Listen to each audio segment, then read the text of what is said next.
Okay, so I just finished up with the Dark Eldar Lord, skipping the homunculi, the grotesques, and the mandrakes because I think they're all junk, and going right on into the witches. Now the witches, they got a point increase, I believe, in the new codex, in the second edition one, the re-release. I think they went up 2 points, which is still a fantastic buy. They added a few things to them. They now have a 4+ invulnerable save in close combat for dodge, which is unbelievable because before they only had a 6+ armor save, which is garbage. And they also changed the special weapons they can take, like the Shardman and Impaler and all that stuff. They changed that to just generic witch weapons that you can give to the entire squad for only 1 point. 1 point apiece, which is a really great buy. I would say never get witches without witch weapons. It halves the opponent's weapon skill. They don't get the 2 attacks for they don't get a bonus attack for 2 close combat weapons. I think it does like 1 other thing. It's a really, really, really good buy for 1 point a model. Witch squads are crazy because you can get between 5 and 20 of them in a squad. 20 of them in a squad isn't even that many points, so I don't typically give the witches special weapons. If I really know I'm fighting a lot of vehicles, I might throw in 2 blasters in a large squad. Blasters are pretty much the only thing I take. I don't take shredders because, well, I'll get to that when I get to the warriors, but blasters are usually what I go with. The witches are anti-light infantry close combat units. They'll basically have 3 attacks apiece on the charge. They have the witch weapons if you pay for them. They have the 4+ invulnerable save. Just in general, and they also have the squad-wide combat drugs, which can be very, very nasty. The squad ones can be, they can assault 12 inches, they get +1 weapon skill, +1 strength, always strike first, reroll misses in close combat, or +1 attack. Pretty much any of those, aside from the +1 weapon skill, can be deadly. One of my favorite ones is probably reroll misses, +1 attack, or the 12-inch assault. The 12-inch assault is probably my most favorite one because you can move 6 inches fleet and assault 12, which is just unreal for a squad of 20 witches. So,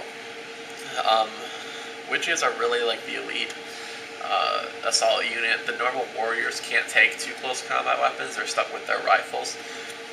So it's good to have usually 1 or 2 squads of witches in your army at the very least. There's no other elite choice, in my opinion, that's worth taking over the witches. So I mean, you can just fill up on 3 of them. If you have enough raiders, which I usually don't, put a squad or 2 of them in raiders.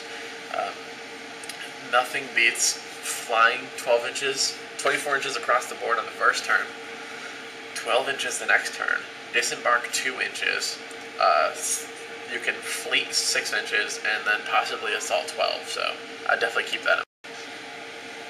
Okay, with the witches, you have very limited options. You have the 2 assault weapons you can take, the witch weapons you can take, and you can take a squad leader, a succubus. The succubus is basically a sergeant. It has +1 attack, and that's it. And it has access to warrior.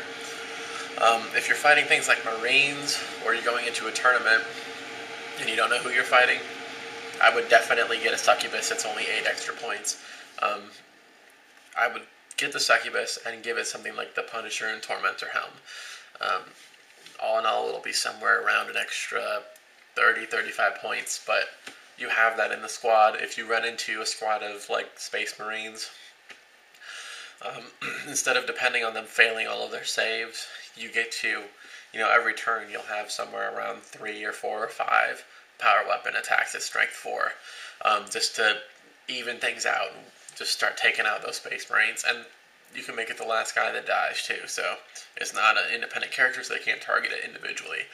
So I would definitely take a succubus if you're going to be running against anything Marines, anything with armor better than 4+. So if you're running against Fire Warriors, that kind of stuff, still, if you're against Tau, still consider it. Against Crisis Suits, it'll help a lot. But most of the time, you won't need it against Tau, Eldar, other Dark Eldar, or Imperial Guard, that kind of stuff you don't usually need it against. So that pretty much wraps up the witches. There is a witch cult army, which, as I said in my last video, I'll go over in the end. But just keep in mind with every single unit I say here, if you put it in a raider, it's better. So if you have the extra raiders and you have the points, put them in raiders. 3 squads of 10 of them in raiders is very hard to deal with. So that wraps up the witches. Next I'll be going to the warrior squad and the raider squad.